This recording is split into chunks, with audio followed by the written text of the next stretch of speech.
Family, people are arguing about socialism and communism again, but at the end of the day, this is the question: what is the vision for justice in the United States of America? We must face the moment of truth, baby.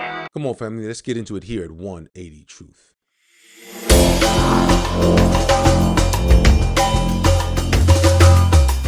Family, welcome back to 180 Truth. I want the truth! You can't handle the truth! I think you can handle the truth. 180 Truth is all about truth to redirect the direction of your life, to change the direction of your life, to add value to the quality of the direction of your life. Thanks for being here. We are hearing all kinds of talk these days about socialism and communism and democratic socialism, and a lot of it's coming out of New York. Holla to my hometown in New York. But at the end of the day, all this talk is really coming about because we're dealing with a reality in this country, a reality that the cost of living keeps climbing, that the paychecks have not kept up with the cost of living. Paychecks at the end of the day haven't kept up in decades. Home ownership for a lot of people feels and seems out of reach or itself incredibly oppressive. Then you have the reality of healthcare that can feel like a luxury. And this is the thing: if there is not a vision for the future, a vision that where all these questions can be answered, if there is not a plan, then people are going to start looking for those who offer them answers, even if those answers are time-tested failures. So let me just show you something else real quick, because at the end of the day, this is not just a question that's rising from one section now. This is actually a question that's being taken up by someone some of us may not have even expected. It's funny because I don't think it got a lot of news, but she certainly experienced quite a bit of flack. Let me show you this clip here. Now, some of you may know Representative Marjorie Taylor Greene. Let me just put this out there, family. I am neither Republican or Democrat in regards to where you can fit me into. I am a child of the Lord Jesus Christ. And I'm going to tell you right now, if you claim to be a Christian, but you fit neatly into one of those buckets, or rather I should say the bucket of right versus left, there might be a problem.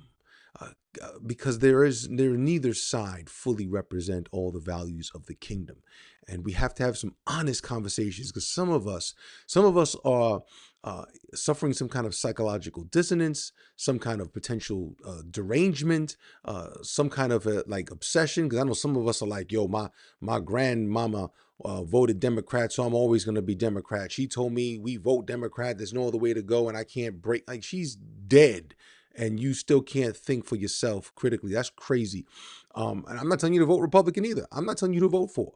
I am saying that this right here for me is a curiosity that we need to recognize as people of prayer, as a prophetic people, that we need to listen.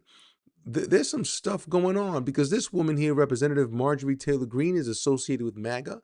She's associated with again, conservatism. Some would say far right. I'm not sure.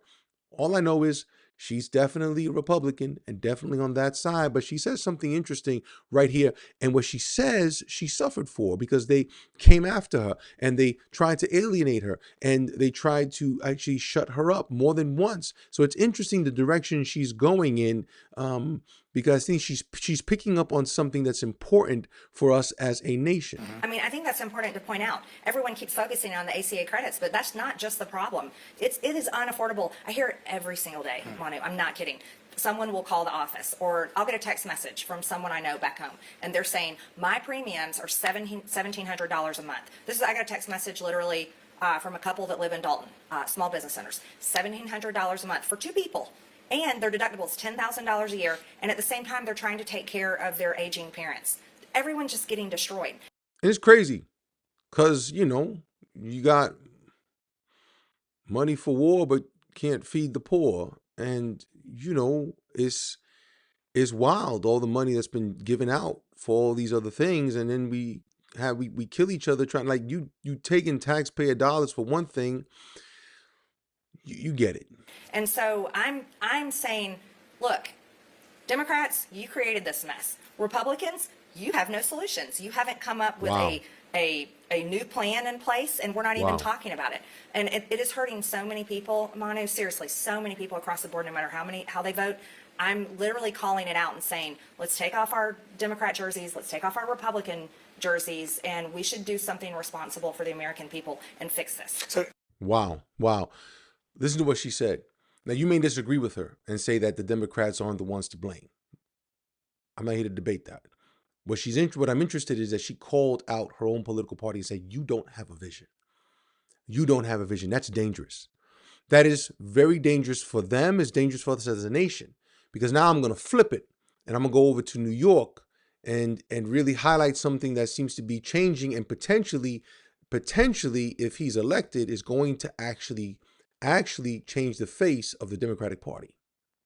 So now we have Zohran Mamdani, who may end up becoming the next mayor of New York. And why that's important is because the mayor of New York gets treated like a dignitary, and no other mayor gets treated and looked at like the mayor of New York across the globe.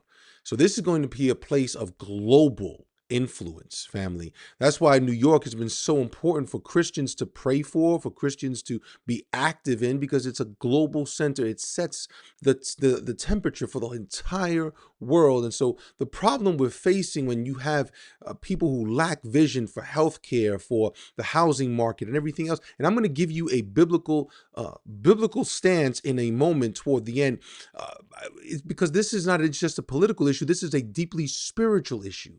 Because nature abhors a vacuum. And when there's a vacuum, lacking vision, lacking practical next steps, I'm not an economist. I don't know necessarily how to solve a problem, but I will say communism is evil. Socialism, its little cousin, hasn't been as effective around the world. The system that creates the most wealth for the most people is capitalism. You may not like to hear that, but the reality of it is capitalism unrestrained, it will also lead to idolatry and oppression. Let's listen to Mamdani here. Self-described democratic socialist. Do you think that billionaires have a right to exist? I don't think that we should have billionaires because, frankly, it is so much money in a moment of such inequality. And ultimately, what we need more of is equality across our city and across our state and across. Now, here's interesting. We shouldn't have billionaires, he says. It's always interesting that socialism always has the vision, and I think some of it's an appeal to like envy and insecurity and jealousy, because we always talk about taxing the rich and taking money from the rich, right? Taking money away from them. They don't deserve it. It's almost like there's something in us that we can't believe that someone became a billionaire without hurting people and all this other stuff, as if the poor don't hurt each other. I grew up below poverty line. I can tell you right now, the poor hurt each other plenty, not just because they're poor, but because billionaire to poor, all have sinned and fall short of the glory of God. But the system, right? Always talking about we shouldn't have billionaires. Well, what's interesting, you want to take money away from them to make everybody what, poor? That's the thing people don't think about. Like, that's not the objective economically. That's not the objective in regards to just a holistically. Like, if you think about it, you want to take money away so you can make everybody poor? Because how do you elevate everybody? See, that's the thing, right? We're always talking about taking money from other folks, but no one ever talks about what it would mean for us to create that which would elevate those that are at the bottom. Like, that's how you think you're going to elevate those from the bottom, by just taking away money from the ones at the top. Now, obviously, he's going to have to work with some billionaires to make everything more equal, so to speak. But what does that look like? What does that look like when every time you raise the minimum wage, you drive out businesses? What does it look like? What does it really look like, family? Let's listen to some more of what Mamdani says and just make it clear. I'm not saying not to vote for him. I'm not saying to vote for him. I'm saying the church needs discernment, and the church needs to pray, not just hope on one side wins, another side wins, just so that the problems keep getting kicked down to the next generations. That's the problem. Generationally, the boomers kick down the problems to the next generations, and everyone is paying for problems no one wanted to solve generations ago. Across our country. And I look forward to work with everyone, including billionaires, to make a city that is fairer for all of them. Well, let me ask you about what Donald Trump, the president of the United States, has had to say. He's had a lot to say about your campaign. He called you a communist. Because he's the president, I want to give you a chance to respond directly to him. How do you respond? Are you a communist? No, I am not. And I have already had to start to get used to the fact that the president will talk about how I look, how I sound, where I'm from, who I am. He ain't wrong. And let me just give some advice to folks on the right. When you start picking on somebody like that, all you're doing is creating a sympathetic vote. You know, at the end of the day, stick to criticizing policies and experiences and capacities and calling and vision. Stick to that, fam. You start picking on somebody because of their again, their color, their skin, their ethnicity, where they come from, etc. Yeah, that's a bad idea. But also, I want to just say this. The reason Mamdani can run for office is up until even this day, even though Christianity has been pushed to the margins because of the growth of secularization. Christianity is the foundation, some would say and argue, along with certain aspects of Greek humanism, going back to Plato, Socrates, but it's the foundation for women's rights, human rights. It's a foundation for a pluralistic society. Vinoth Ramachandra wrote a book some time ago called Faiths in Conflict. Vinoth Ramachandra. But in it, he argued the case that the only worldview, not Islam, because I don't know what kind of Islam Mamdani represents, being that he's a leftist. It's a very watered down version of Islam. I'd hate to think that some of those criticisms would say that some of the critics say, well, Muslims, they're actually they're covered with lying. It's okay to lie if you're engaging in war. I don't know. I've never fully explored that side. But if he's a leftist, then he's a different kind of Muslim. But it's not Islam. It's not Hinduism. It's not even secular humanism. Especially, and it can't be communism, because we see that Stalin, Mao Zedong, and others, they did more atrocities than Germany did in World War II. And they did it under the banner of atheism. So what is it? Christianity. For all of its faults, for all of the historical issues, only Christianity allows from what you see here on this screen. A woman interviewing a man, questioning him, being on camera, no covered hair, and him right here, someone who's not a Christian, and someone who's not, of the European descent, to be able to run for mayor. I will tell you right now, it's only Christianity that allows for this kind of worldview. And you say, am I a Christian nationalist? No, I'm not a Christian nationalist. But it's funny because I've heard a lot of criticisms about Christian nationalism, but I've never heard a vision to counter it. So if you Christians that criticize Christian nationalism don't come up with a better vision, a vision that allows for Mamdani to run for mayor and for this woman to be on television, then you're also part of the problem. I am, ultimately because he wants to distract from what I'm fighting for. And I'm fighting for the very working people that he ran a campaign to empower that he has since then betrayed. Wow. And when we talk about my politics, I call myself a democratic socialist in many ways inspired by the words of Dr. King from decades ago, who said, call it democracy or call it democratic socialism, there has to be a better distribution of wealth for all of God's children in this country. And as income inequality has declined nationwide, it has increased in New York City. And ultimately, what we need is for every single person to thrive. That is what he's getting at.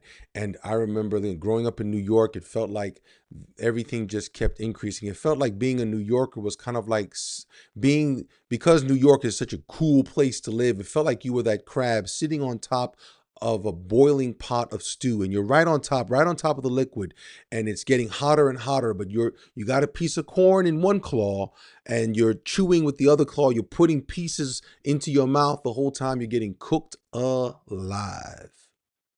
Family, what am I saying to you today by pointing out Marjorie Taylor Greene, Mamdani? What I'm saying to you is, even if you are in favor of the current administration, even if you are in favor of President Trump, you're a Trump supporter, you still have to ask yourself the questions regarding what are the solutions, or will his administration also kick the ball down the line? Because if it does, we're going to see a rise.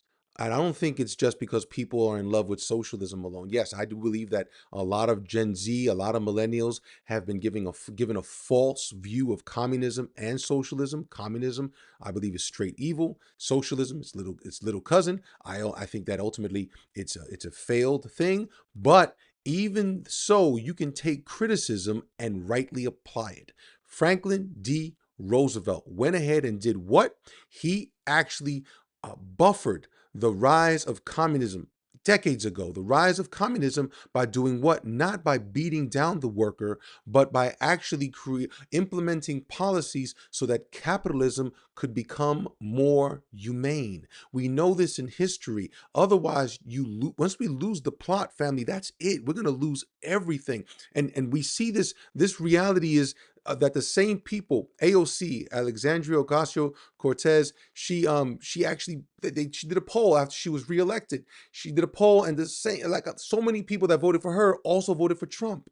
So you have people that are voting for polar opposites.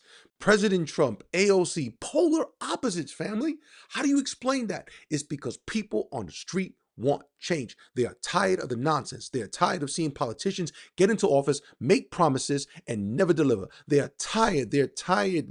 They want anybody that doesn't look like and smell like they belong in the system. Some of you may say, well, President Trump looks like that. No, not to a lot of Americans. And AOC, some of you may say, well, she's just a liberal commie or whatever she is. No, but not to the folks on the street. Folks on the street, family, from Florida to New York, want change. They want to see wealth handed down. And here's the thing, capitalism is the only system that is sustainable for creating the middle class. Without the middle class, everything collapses. The Bible says to care for the poor, and I agree. But the reality is the rich have a heavy responsibility and burden. I agree. But the middle class, family, is the unique thing about history. And since industrialization, the middle class and a shrinking middle class is a guarantee for revolution, for rebellion, for evil to come in. If you think Mamdani is a problem because of his socialism, guess what, family? Worse is going to happen if as a nation, if the economists, all the smart people don't put it together so that the middle class is increased, developed, protected. The middle class is the heart of this nation. The middle class is what needs to be preserved, protected, because if there's no middle class, family, then everything really does fall apart. Listen, the word of God puts it plain in Leviticus chapter 25. And why I love this passage is simply this, because when you look at this passage, it's making it clear in this year of Jubilee. That's right. Because I never hear the Christian nationalists talk about the year of Jubilee. And I never hear anybody else talk about the year of Jubilee. The year of Jubilee, biblically speaking, is the year where all the debts are canceled, where property is returned, slaves are set free. In this year of Jubilee, each of you shall return to his property. And if you make a sale to your neighbor or buy from your neighbor, you shall not wrong one another. You shall pay your neighbor according to the number of years after the Jubilee, and he shall sell to you according to the number of years for crops. If the years are many, you shall increase the price, and if the years are few, you shall reduce the price, for it is the number of the crops that he is selling to you. You shall not wrong one another. You shall fear your God, for I am the Lord your God. And you can read through this chapter, Leviticus 25, because you know what you will find is that there is liberation. There is a reset. The scripture gives us the pattern and reminds us that we can go too far in prosperity and we need a reset. Now you know the truth. And so, family, from Marjorie Taylor Greene to our current president who wants to make the nation great again, to AOC and Mamdani and Bernie Sanders that are concerned about the things that are affecting the marginalized and the things that they're seeing, especially in New York City, and to the fact that the Democratic Party may actually get completely reshaped. Family, nature abhors a vacuum, and a people without a vision will perish. And so blessed is he who keeps the law. Where there is no prophetic vision, the people cast off restraint, but blessed is he who keeps the law. Family, in God's law, as I've just shown you in the Jubilee, When Israel failed to keep God's law, they were judged. It's time for a reset, absolutely. And I'm not suggesting we have to even steal from the rich, but I am suggesting that a reset has to happen. A reset that will set up people to be able to afford homes, to feel like they're not living paycheck to paycheck. A reset needs to happen. And if it doesn't, then you and I can expect that evil will rise, because when there's no vision, people will run to those, even if historically it's a failed thing. Communism is evil because it replaces the state. It replaces God with the state.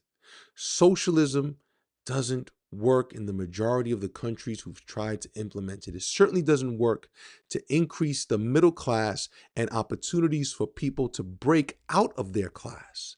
That's the thing. Socialism keeps people in the class that they were born into. And last but not least, capitalism unrestrained is godless. It replaces God with money, covetousness. Greed is not good. God blesses generosity. And so we have to create systems and processes to incentivize generosity. You can't just point a gun at billionaires and say, you're about to give it up for the help of everybody else. Family, I got news for you. Even the billionaires that support communism and socialism, they're all a bunch of dreamers, and all of them will keep their wealth. They're all a bunch of liars. That being said, hit like, subscribe, hit that notification bell, family, because And you know ye what? shall know the truth, and the truth shall make you free. 180 Truth, giving you truth to set you free. Thank you for being here. Leave a comment, share. God bless.